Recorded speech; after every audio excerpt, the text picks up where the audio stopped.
বাঙালি আর যাই করুক না কেন, এরকম ভর্তা দেখলে কখনোই না বলতে পারে না। আরে ভাই, আমি বুঝি না কেন যে মানুষ গালাগালির সময় এই নামটা ব্যবহার করে।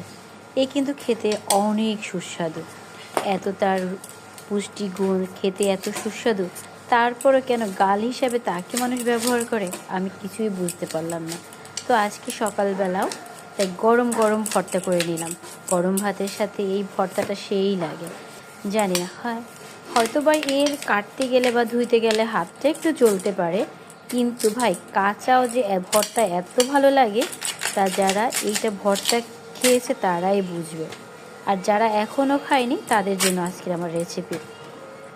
তবে চলো, আমার বর কিন্তু এইটা খেতে খুবই ভালোবাসে। ভর্তা বলো, তরকারি বলো, যেভাবে তুমি রান্না করবা এটা এটা সেভাবেই সে পছন্দ করে। তো আমি ভর্তাটা পছন্দ করি, তারপরে এ থেকে যে বড়া তৈরি করা সেটাও পছন্দ করি, কিন্তু রান্না আমার একদমই ভালো লাগে না। কি জানি ওদের ভালো লাগে। তো প্রথমে ভালো করে এটা ছোলা ফেলে দিলাম, দেখ। তারপরে কড়াইতে আমি কী করে নিলাম, অনেক সময় চিংড়ি মাছ না দিলেও হয়, এটা এমনিতেও ভর্তা করা যায়। কচু ভর্তা তুমি যেভাবেই করো সেভাবেই মজা লাগে, চিংড়ি মাছ দিলে তো তুলনাই হয় না। চিংড়ি মাছের আলাদাই একটা স্বাদ থাকে। তাই চিংড়ি মাছগুলো আমি ছোট, একদম ছোট না আবার একদম বড় না, মাঝারি সাইজের কিছু চিংড়ি মাছ নিলাম। সেগুলো প্রথমে ভালো করে টেনে নিলাম, এবার একটু তেল দিয়ে ভালো করে ভেজে তুলে রাখলাম। এরপরে কি দিলাম, এরপরে দিব সরিষার তেল, তার সাথে কিছু রসুন দিলাম, আর চারটা কাঁচা শুকনো মরিচ দিলাম। যেহেতু আমি ঝাল পছন্দ করি তাই চারটাই দিলাম।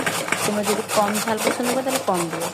তারপরে আজকে একটু এটা অন্যরকমভাবে এটা আমি ভর্তা করব।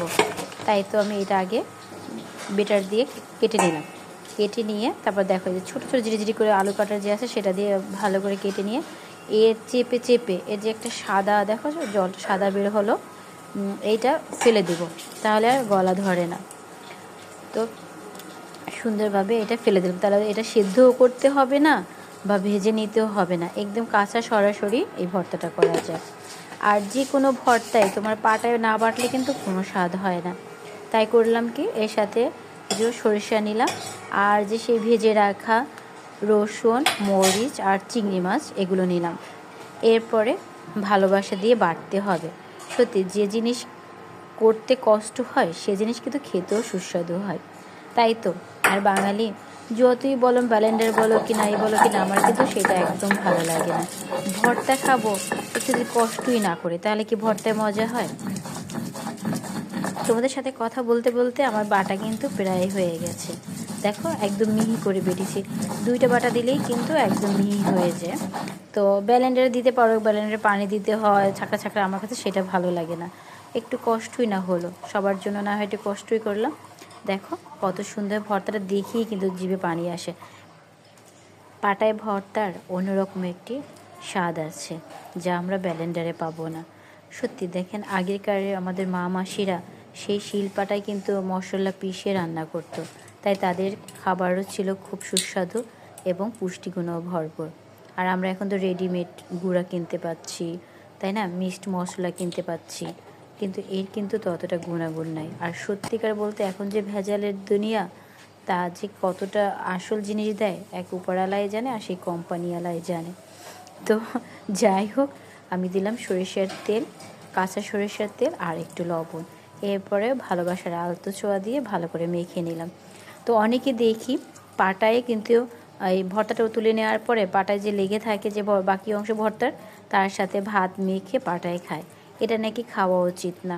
তাই মা যেহেতু বারণ করেছে, আমার শাশুড়ি মাও বারণ করেছে, তাই আমিও কিন্তু কখনো পাটায় বেটে খাই না বা পাটায় মেখে ভাত খাই না কখনো। তো আগে খেতাম, কিন্তু এখন আর খাচ্ছি না, যেহেতু শাশুড়ি মা নিষেধ করছে তাই আর খাচ্ছি না। তাই ভর্তাগুলো সম্পূর্ণগুলো ভর্তা বাটিতে তুলে নিলাম। দেখুন, দেখেই কিন্তু জিভে জল এসে যায়, তাই না, খেতে ইচ্ছে করে। এত সুন্দর, এত সুস্বাদু হয়েছে বলার মতো না। আমি ভর্তা করেছি বলে তাই বলছি না, আপনারা এইভাবে করে দেখবেন, সত্যি খেতে অনেক সুস্বাদু। তাই তো গরম গরম এক প্লেট ভাত নিলাম, তারপরে নিলাম কিছু ভর্তা, এরপরে মেখে, বাবারে বাবা, যেমন একটু ঝালও হয়েছে তেমন কিন্তু স্বাদও হয়েছে। কি বাঙালিয়ানা না, সম্পূর্ণ বাঙালিয়ানা। আরও কথা হবে নতুন কোনো ভিডিওতে। এখন তো আগে খেতে হবে, তাই না? তাই আজকের মতো টাটা, তবে সাবস্ক্রাইব করতে ভুলো না।